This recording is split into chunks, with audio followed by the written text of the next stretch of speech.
اور ہتی اوریا کی بیوی لے لی تاکہ وہ تیری بیوی ہو۔ سو خداوند یوں فرماتا ہے کہ دیکھ میں شر کو تیرے ہی گھر سے تیرے خلاف اٹھاؤں گا، اور میں تیری بیویوں کو لے کر تیری آنکھوں کے سامنے تیرے ہمسایہ کو دوں گا، اور وہ دن دہاڑے تیری بیویوں سے صحبت کرے گا، کیونکہ تو نے چھپ کر یہ کیا، پر میں سارے اسرائیل کے روبرو دن دہاڑے یہ کروں گا۔ تب داؤد نے ناتن سے کہا، میں نے خداوند کا گناہ کیا۔ ناتن نے داؤد سے کہا کہ چونکہ تو نے اپنے گناہ کو ایکسیپٹ کیا ہے بیسیکلی، سو کہہ رہا ہے کہ خداوند نے بھی تیرے گناہ کو بخشا، تو مرے گا نہیں، تو بھی چونکہ تو نے اس کام سے خداوند کے دشمنوں کو کفر بکنے کا بڑا موقع دیا ہے، اس لیے وہ لڑکا بھی جو تجھ سے پیدا ہوگا مر جائے گا۔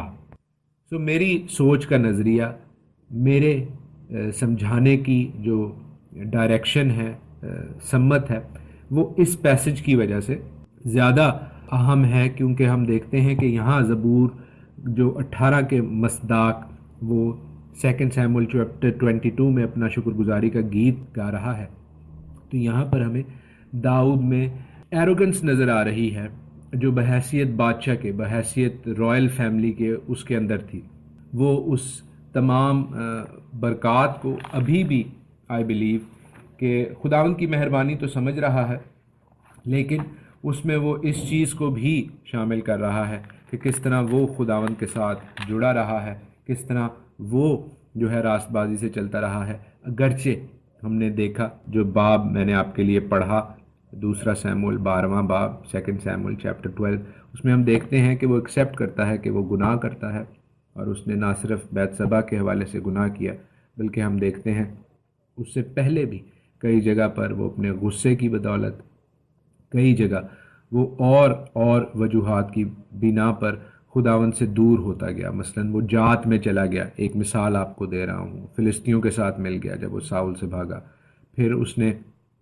جب پریسٹ ہوڈ کو انوالو کر لیا، کاہنوں کو انوالو کر لیا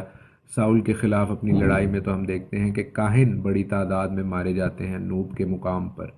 سو یہ مختلف ایسے پوائنٹس تھے۔ پھر وہ امالیکیوں کے ساتھ جب جنگ کرتا ہے، اس سے پہلے ہم دیکھتے ہیں کہ اس کے جو سارے فیملی اینڈ فرینڈز ہیں وہ اس کو اس چیز کا گناہ گار ٹھہراتے ہیں کہ تو یہاں پر آ کر سکلاج میں ٹھہرا ہے، جس کی وجہ سے ہم نشانہ بنے ہیں، اور امالیکی ہمارے بیوی اور بچوں کو اٹھا کے لے گئے ہیں۔ سو مختلف ایسے پوائنٹس ہیں، یہ میں بہت کم آپ کو مثالیں دے رہا ہوں کہ جہاں پر ہم دیکھتے ہیں کہ داؤد سے غلطیاں، خطائیں، انیکوٹیز ہوئی ہیں، لیکن یہاں پر دوسرے سیموئل کے 22ویں باب میں بہت بلیٹنٹلی، بہت واضح طور پر وہ ان کو نظر انداز کر رہا ہے داؤد، اور اپنی اچھائیوں کو ہائی لائٹ کر کے خداوند کو بتا رہا ہے۔ یہ بات ذہن میں رکھیے گا بھائی اور بہنوں کہ خدا نہ خواستہ میں کوئی ببلیکل ایرر کی یہاں پر بات نہیں کر رہا کہ بائبل میں یا کلام مقدس میں کوئی غلطی یا خطا ہے۔ یہ ایز اٹ از کلام مقدس میں جو داؤد نے اپنے خیالات پیش کیے ہیں، میں ان کے حوالے سے ڈسکشن کر رہا ہوں، بحث کر رہا ہوں کہ داؤد نے جو یہ اپنے خیالات ظاہر کیے ہیں یہ تھوڑے سے حقیقت سے دور ہیں۔ اگرچہ وہ ایک ایماندار تھا، اگرچہ وہ خداوند پر توکل کرنے والا تھا، اگرچہ خداوند نے اس کو بہت برکات بخشی تھی، لیکن جو خداوند کی مہربانیاں ہیں وہ داؤد کی اپرائچسنس کی وجہ سے نہیں، داؤد کی راست بازی کی وجہ سے نہیں، بلکہ خداوند کے فضل کی بدولت اس کو ملی ہیں۔ ہاں یہ ضرور ہے کہ داؤد کا رشتہ خداوند کے ساتھ ہمیشہ توکل پر، ٹرسٹ پر، بلیف پر، ایمان پر مبنی تھا، اور وہ خداوند کے ساتھ چلنے کی کوشش بھی کرتا تھا، اور یہ ہمارے لیے فرینکلی سپیکنگ بہت اچھی بات ہے کہ ہم اس چیز کو دیکھ سکیں۔ ہمارے لیے ایک ہوپ ہے، اس پہ امید ہے اس سچویشن میں کہ ہم اگرچہ ہمارے سے غلطیاں خطائیں ہوتی ہیں، تو بھی اگر ہم خداوند کا ساتھ نہ چھوڑیں اور پورے طور پر باغی نہ ہوں کہ ہم کہیں کہ نہیں جی ہم تو یہ خداوند کے احکام مان ہی نہیں سکتے، خداوند کے کلام پر چلنا تو بڑی مشکل بات ہے، خداوند کے احکام تو بڑے سخت ہیں، تو یہ